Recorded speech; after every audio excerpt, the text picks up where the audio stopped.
या वजीह दीनी वल करमी। अब दूसरा मसला ये है कि एक आदमी दूसरे को अपनी कुर्बानी करने का वकील बनाता है कि तुम मेरी तरफ से कुर्बानी कर दो।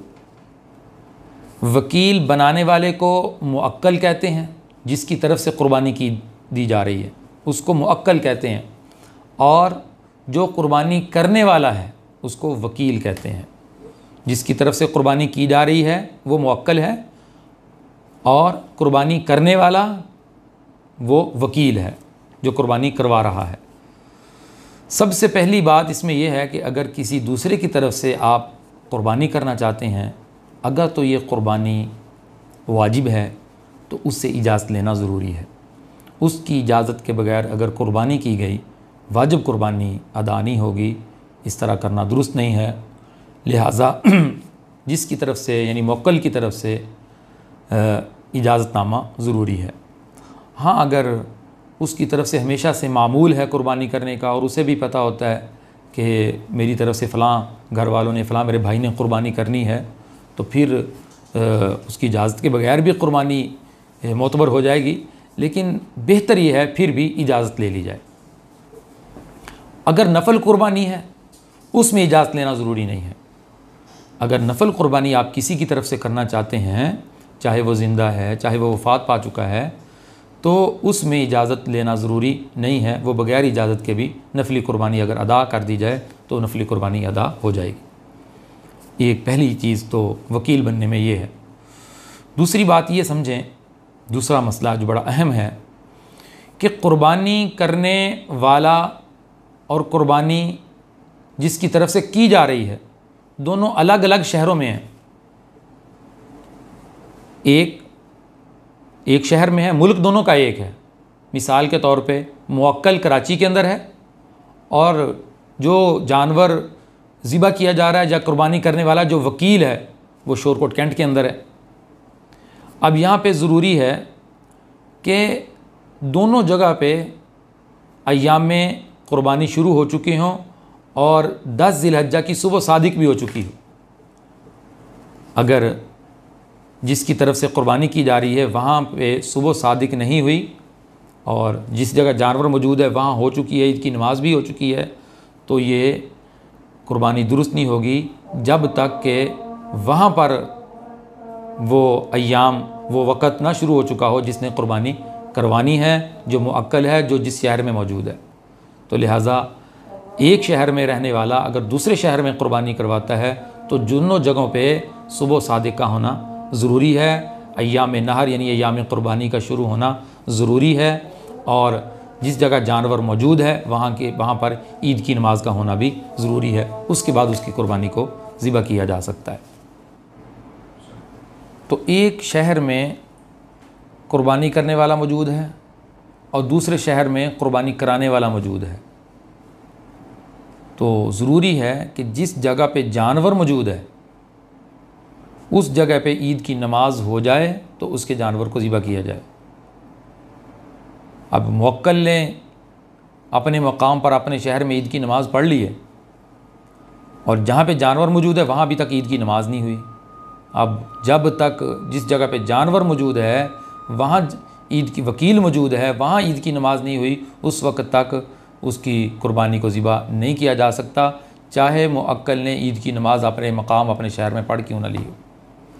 बस ये है कि वहाँ पे सुबह सादिक हो चुकी हो। तो ये तो था एक मुल्क के अंदर रहने वाले कुर्बानी कर रहे हैं, कुर्बानी कराने वाला मुअक्कल है वो एक शहर में है और कुर्बानी जो करवा रहा है वकील जो है, जानवर जो है वो दूसरे शहर में है। उसके मुतालिक ये मसला था। हमने इस बात की ख्याल रखना है, इसकी रियायत रखनी है। अब दूसरा मसला कि मुल्कों का आपस में फ़र्क है। जैसा कि अमूमन होता है कि बैरून ममालिक में मसलन सऊदी अरब में एक दिन पहले ईद हो जाती है और पाकिस्तान के अंदर दूसरे दिन होती है।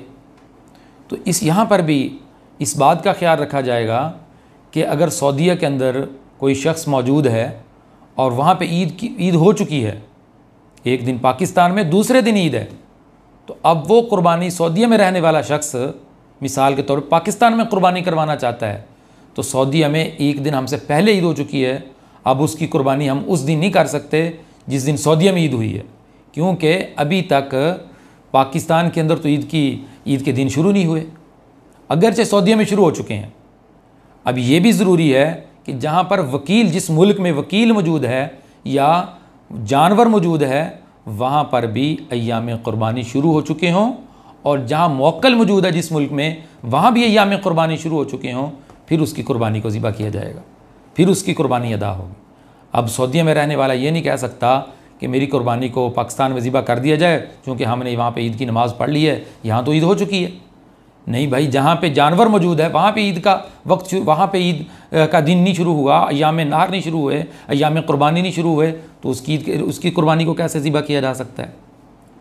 तो लिहाजा बैरून मुमालिक में रहने वालों की कुर्बानी अगर हम पाकिस्तान में करना चाहते हैं तो वहाँ भी अय्याम क़ुरबानी हो, और जहाँ पे उनके जानवर को ज़िबा किया जा रहा है, जहाँ पे वकील मौजूद है, वहाँ भी अय्याम क़ुरबानी हो, फिर उनकी कुर्बानी अदा होगी।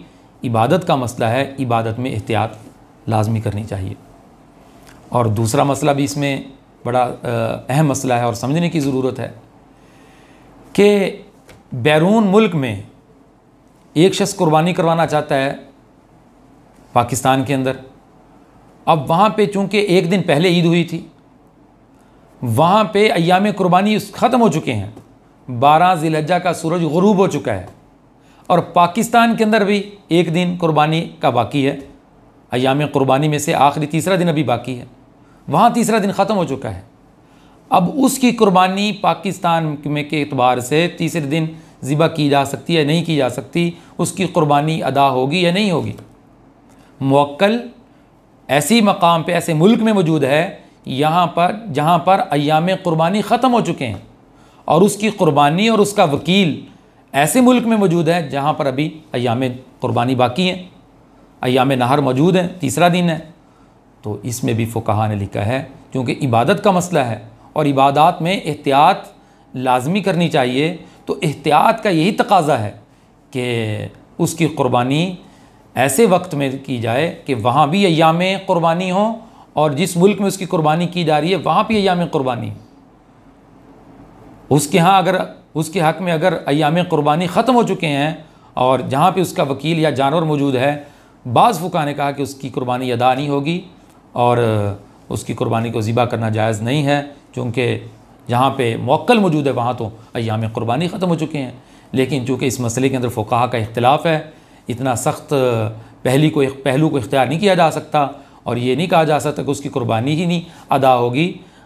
कोशिश यही करनी चाहिए, एहतियात यही करनी चाहिए। आम मसला मुसलमानों को यही पता होना चाहिए कि हमने ऐसे वक्त में बैरून मुल्क में रहने वालों की कुर्बानी करनी है कि पाकिस्तान के अंदर भी वो अय्याम क़ुरबानी मौजूद हैं, और बैरून मुल्क जहाँ पे वो मुवक्किल मौजूद है वहाँ भी अय्याम क़ुरबानी है, तो उनकी कुर्बानी को ज़िबा किया जाए ताकि एहतियात पर अमल करते हुए ये इबादत हो सके। लेकिन अगर किसी ने जानवर ज़िबा नहीं किया, वो बैरून मुल्क में है, वो अपनी कुर्बानी ऐसे मुल्क में करवाना चाहता है जहाँ पे अभी तक अय्याम क़ुरबानी मौजूद हैं, अगरचे उसके मुल्क में अय्याम क़ुरबानी ख़त्म हो चुके हैं और उसने कुर्बानी नहीं की, तो उसके लिए गुंजाइश फिर भी मौजूद है, वुसात है कि अगर उसकी कुर्बानी ऐसे वक्त में की जाए कि वहाँ उसके हक़ में तो अय्याम क़ुरबानी उसके मुल्क में तो ख़त्म हो चुके हैं, लेकिन जहाँ पे वकील मौजूद है, जानवर मौजूद है, वहाँ पे अय्याम क़ुरबानी अभी बाकी हैं, अगर उसकी कुर्बानी को ज़िबा कर दिया जाए तीसरे दिन पाकिस्तान के एतबार से, तो फिर भी उसकी कुर्बानी अदा हो जाएगी।